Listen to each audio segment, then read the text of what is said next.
This is lesson 64 for Saxon 4, division with two-digit answers, part 1. Now, I'm going to do this lesson. If you would like another lesson on division, go into the math methods playlist. There are multiple lessons on the different levels of division. So you can always go back, go forward, see where you're going to be, look at the almost this exact lesson again in a little bit more detail, all through there. Okay. So first things first, when we do a division, we have a process. Our process is divide, times, subtract, bring down. Okay? Divide, times, subtract, bring down. And then you go all the way to the top and do it all over again. So let's start with, here's my dividend, my divisor, and we're looking for the quotient. So the quotient is the answer. That is going to be the two-digit answers, is the quotient, okay?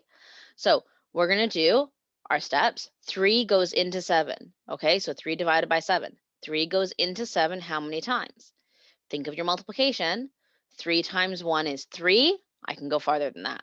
3 times 2 is 6. Can I times 3 by 3 and get something lower than 7? No. So 3 times 2, so that means I put 2 up here. Okay, 3 goes into 7 2 times. Now here's my multiplication. 3 times 2 equals 6. Do my subtraction. 7 take away 6 is 1. Bring down the 8, and I do it again. 3 goes into 18 how many times? Use your multiplications chart. Okay, if you have your multiplications chart out, you're going to go with 3s, and you're going to go along the row of 3s until you either find 18 or you find something close to 18 without being bigger than 18. You cannot go bigger than 18. It must be 18 or below, okay? So 3 goes into 18 6 times. 3 times 6, here's my multiplication, 3 times 6 is 18. Subtract, 18 take away 18 is 0, so I have 0 remainders.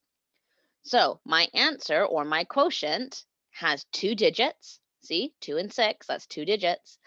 And if I really wanted to check this on a test to make sure I've gotten this right, you can do 26 times 3, which is 3 times 6, which is 18. Carry my 1, 3 times 2 is 6, plus that is 7. And I get 78. Okay, if you ever are wondering whether you've gotten the quotient right or not, you can take these two and times them together, and you should be able to equal your dividend. Okay, so I took my quotient, my divisor, and I got my dividend. Let's do one more. Again, if you would like this again or in more detail, I have it in a lot slower pace and more detail in the math methods. You can look at all the different levels of division. So let's do one more. This time we're going to do 3 going into 87. Okay, remember, divide, multiply, subtract, bring down. 3 goes into 8 twice. 3 times 2 is 6. Subtract. 8 take away 6 is 2. Bring down the 7 and do it again. Divide, multiply, subtract, bring down. 3 goes into 27, again using your multiplication chart, or remember our multiplication songs. Okay, so 3 goes into 27 9 times, which is 27. Subtract, because 3 times 9 is 27. Now we're going to subtract. 27 take away 27 is 0.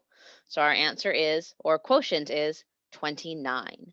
Again, if you wanted to check it, you could do 29 times 3, and you should get 87. Okay, that is lesson 64, division with two-digit answers, part 1.